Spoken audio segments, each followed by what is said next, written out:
Halo, Assalamualaikum. Bintang kelas hadir lagi. Kali ini kita akan membahas buku matematika kelas 8 semester 2 bab Pitagoras. Kita telah sampai di halaman 23 mulai dari soal nomor 6.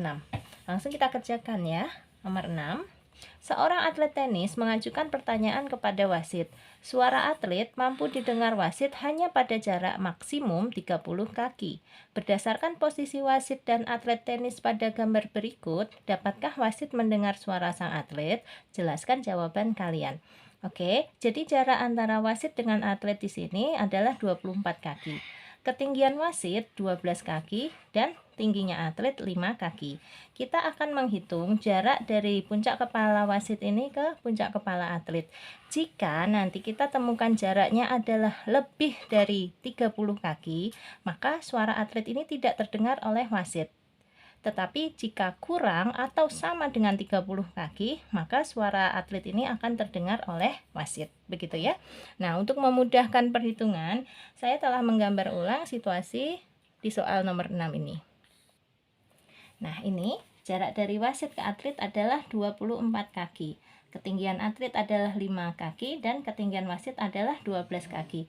Sehingga selisih antara wasit dengan atlet adalah 12 dikurangi segini 5 ya.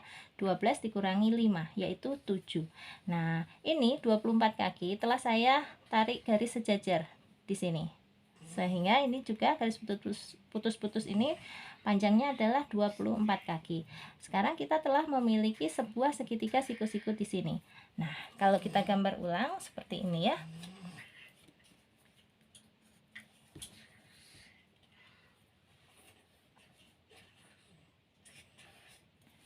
Di mana sisi tegaknya ini adalah 7, kemudian sisi alasnya ini adalah 24, dan kita perlu menghitung sisi miringnya.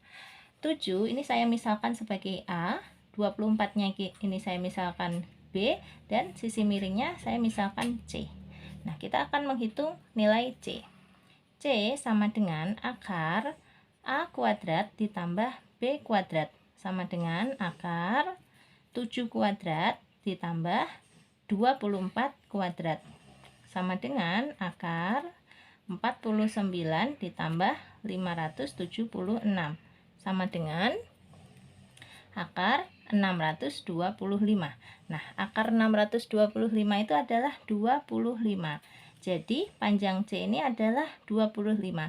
Dan C ini adalah jarak dari wasit ke atlet, 25. Satuannya kaki.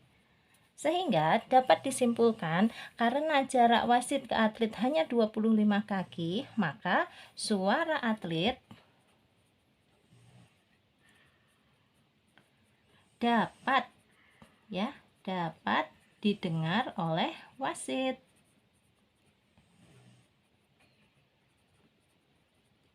Oke, kenapa? Karena tidak lebih dari 30 kaki itu tadi ya. Oke, demikian. Lanjut ke soal nomor 7. Tinggi sebuah jendela lantai 2 pada sebuah gedung kira-kira 8 meter. Di depan gedung tersebut ada sebuah taman dengan lebar 6 meter. Berapakah panjang tangga minimum yang dibutuhkan agar kaki-kaki tangga tidak merusak taman tersebut? Untuk memudahkan perhitungan, saya telah menggambar lagi situasi untuk soal nomor 7. Ini dia. Nah, ini tinggi jendela di lantai 2 ini 8 meter dari tanah ya.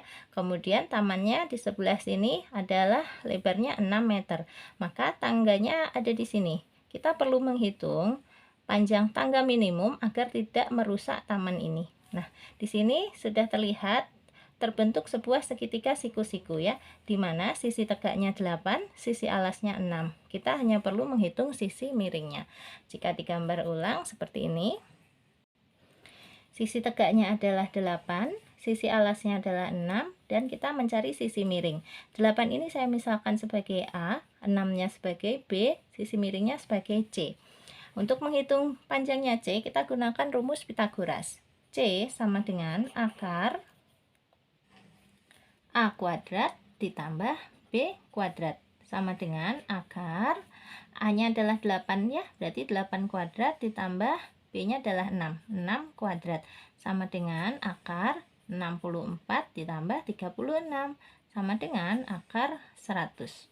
Akar 100 adalah 10. Jadi panjang C adalah 10. Satuannya meter. Nah, C itu tadi adalah tinggi tangga minimum ya. Jadi kita jawab, maka panjang tangga minimum yang dibutuhkan agar kaki-kaki tangga tidak merusak taman tersebut adalah 10 meter. Begitu. Kita lanjutkan ke soal nomor 8. Seorang penyelam dari tim SAR mengaitkan dirinya pada tali sepanjang 25 meter untuk mencari sisa-sisa bangkai pesawat di dasar laut. Laut yang diselami memiliki kedalaman 20 meter dan dasarnya rata. Berapakah luas daerah yang mampu dijangkau oleh penyelam tersebut? Jadi ini ceritanya ya. Jarak dari kapal ke dasar laut ini adalah 20 meter. Kemudian panjang tali yang menghubungkan kapal dengan penyelam adalah 25 meter. Dan luas daerah yang mampu dijangkau oleh penyelam itu adalah sebesar luas lingkaran ini. Nah, untuk mencari luas lingkaran, kita memerlukan panjang jari-jari lingkaran ini, di mana panjang jari-jarinya bisa kita temukan menggunakan rumus Pythagoras. Gambar sederhananya seperti ini. Ini adalah jarak dari kapal ke dasar laut 20 meter. Ini adalah tali yang menghubungkan antara kapal dengan penyelam yaitu 25 meter. Dan ini adalah jari-jari lingkaran yang dimaksud ya. 20 meter saya ibaratkan sebagai A. Kemudian 25 meter karena ini sisi miring saya ibaratkan sebagai C. Dan sisi alasnya ini sebagai B. Maka B dapat dicari. B sama dengan akar C kuadrat dikurangi A kuadrat. Sama dengan akar 25 kuadrat dikurangi 20 kuadrat. Sama dengan akar 625 dikurangi 400. Sama dengan akar 225. Akar 225 adalah 15. Satuannya meter. Sehingga B ini adalah 15 meter. B ini tadi apa? B ini tadi adalah jari-jari lingkaran ya. Dengan kata lain, R atau jari-jarinya juga 15 meter. Nah, untuk menghitung luasnya, kita sekarang sudah bisa. Luas sama dengan Pi dikali R kuadrat. Sama dengan Pi dikali jari-jarinya 15 ya. Berarti 15 kuadrat. Sama dengan Pi dikali 15 kuadrat adalah 225. Berarti luasnya sama dengan 225 Pi. Jadi kita jawab, luas daerah yang mampu dijangkau oleh penyelam tersebut adalah 225 Pi.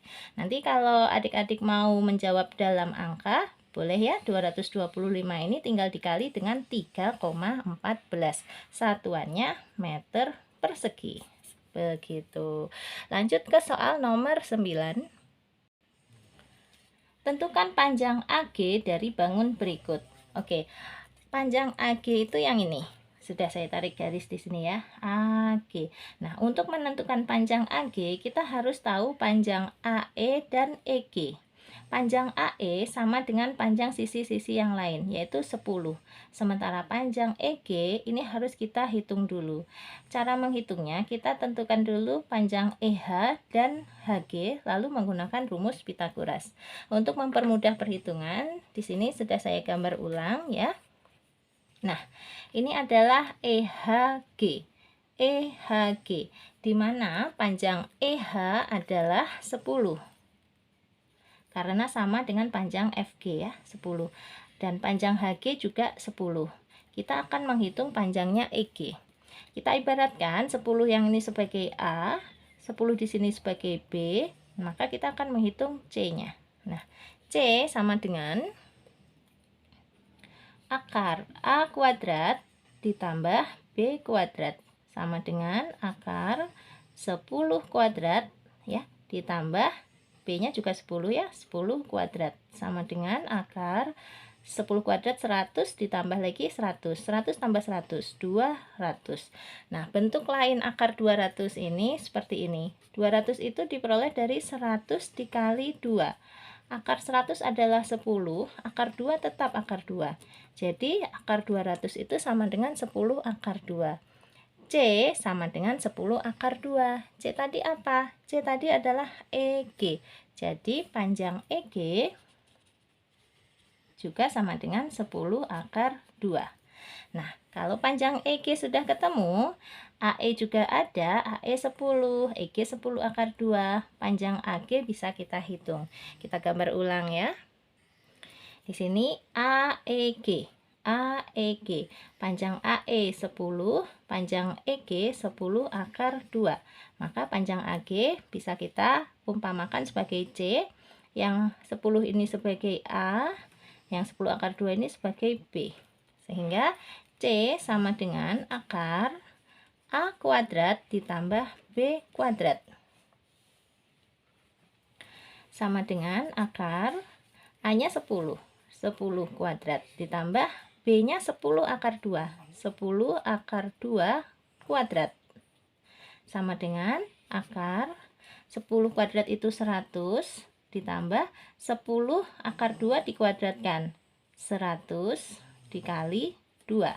10 kuadrat itu 100, akar 2 kuadrat itu akar 4. Akar 4 adalah 2. Gini ya.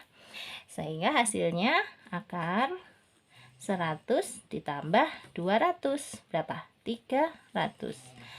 Akar 300 bisa disederhanakan menjadi akar 100 kali 3. Akar 100 adalah 10, akar 3 tetap akar 3. Nah, berarti C sama dengan 10 akar 3. C itu apa? C itu adalah panjang AG. Jadi, dapat disimpulkan panjang AG juga sama dengan 10 akar 3. Gitu ya. Oke, sekarang lanjut ke nomor 9B. Untuk nomor 9B, cara pengerjaannya untuk menentukan panjang AG mirip seperti yang A tadi. Kita tentukan dulu panjang AE dan EG. Panjang AE adalah 10 karena panjangnya sama dengan panjang BF ini ya, 10. Lalu panjang EG perlu dihitung dulu berdasarkan panjang EH dan HG. EH panjangnya adalah 5 karena sama-sama dengan FG, kemudian HG juga 5. Oke, kita hitung dulu panjang EG. Nah, di sini ya, ini EHG. Sudah saya pindah EHG. Panjang EH adalah 5. Panjang HG juga 5. Berarti panjang EG sama dengan akar dari EH kuadrat ditambah HG kuadrat. Sama dengan akar dari EH-nya adalah 5, berarti 5 kuadrat ditambah HG-nya juga 5. 5 kuadrat sama dengan akar 25 ditambah 25. 50. Nah, akar 50 itu disederhanakan menjadi 25 kali 2 ya. Akar 25 adalah 5, akar 2 tetap akar 2. Panjang EG sudah ketemu, yaitu 5 akar 2. Kalau panjang EG sudah ketemu, 5 akar 2, panjang AE juga sudah tahu, yaitu 10, kita bisa menghitung panjang AG. Di sini sudah saya gambar ulang ya, AEG. AEG. Panjang AE 10, panjang EG 5 akar 2. Oke, kita akan menghitung panjangnya AG. AG sama dengan akar dari AE kuadrat ditambah EG kuadrat. Sama dengan akar 10 kuadrat ditambah 5 akar 2 kuadrat. Oke, sama dengan akar 100 ditambah, nah 5 akar 2 dikuadratkan itu begini, 5 kuadrat adalah 25 dikali akar 2 dikuadratkan itu akar 4. Akar 4 adalah 2. Gini ya, berarti sama dengan 100 ditambah 50, yaitu 150. Akar 150 bisa disederhanakan menjadi akar 25 kali 6.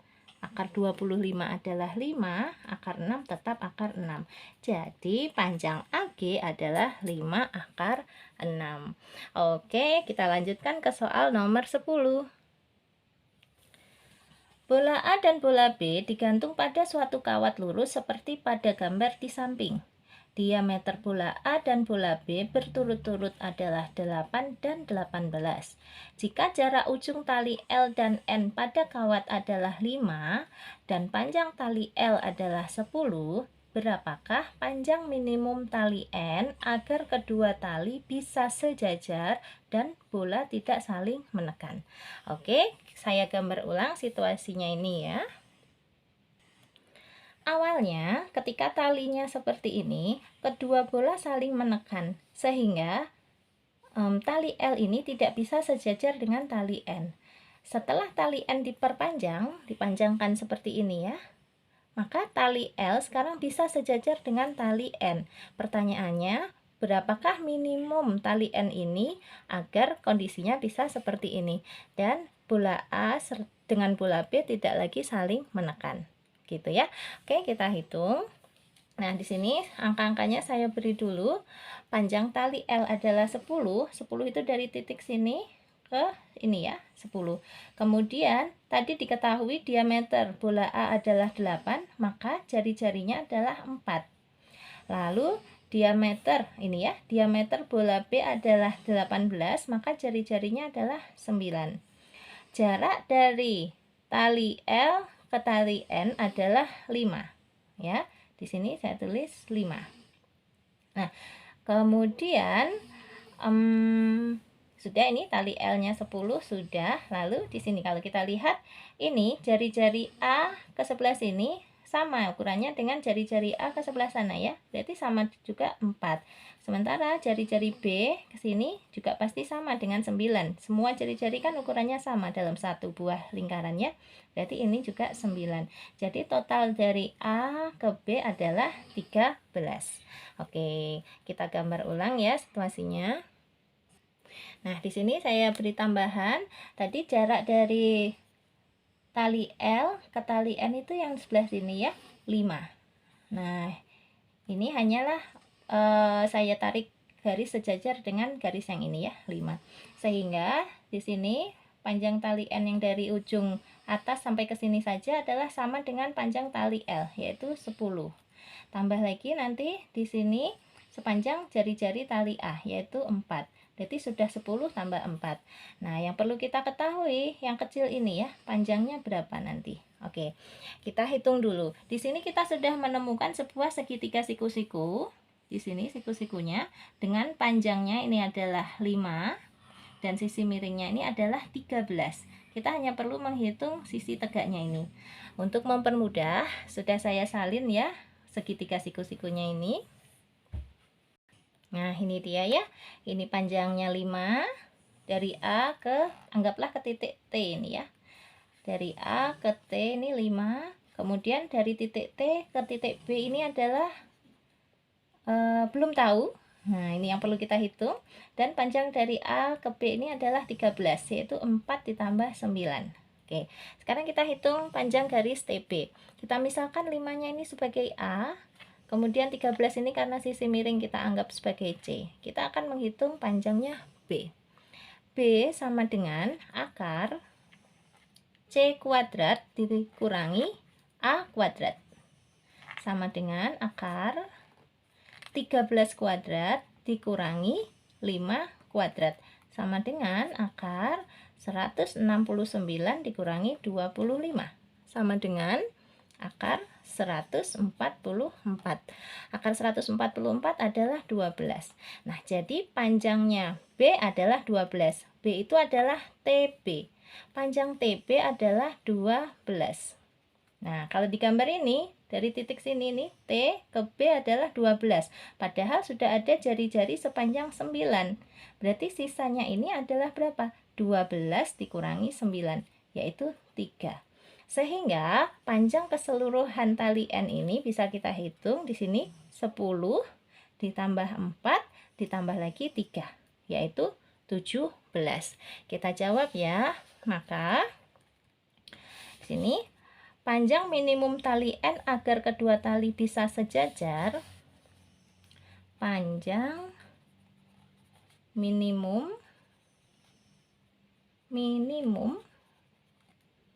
tali N agar tali bisa sejajar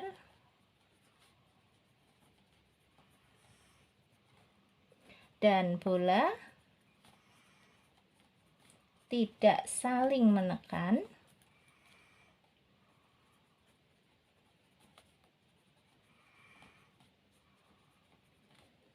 adalah